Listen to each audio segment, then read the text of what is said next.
hak yoktur, hukuk yoktur, adalet yoktur. Bir çeteleşme var. Bu çete de zulümkar bir sistemdir. Bu sistem, bu hepsi de arkasında kim yapıyorsa arkasında devlet var. Bunu da ondan sonra yakaladığı insanları da açığa çıktığı insanları da çok az bir ceza vuruyor. Kuruyor. Bunun kuracak devletin içinde kuracak bir güç var. Bu gücü ortada çıkartması lazım.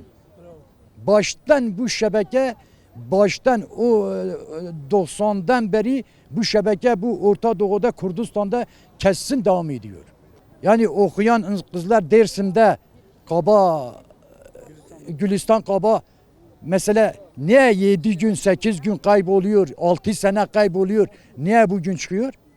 O zaman da biliyordu. O zaman da biliyordu, vali kapatıyordu.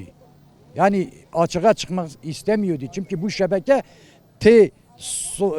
en baştan sona kadar büyük bir şebekedir. Arkasında devlet adamları var. Devlet adamları onları kuruyor.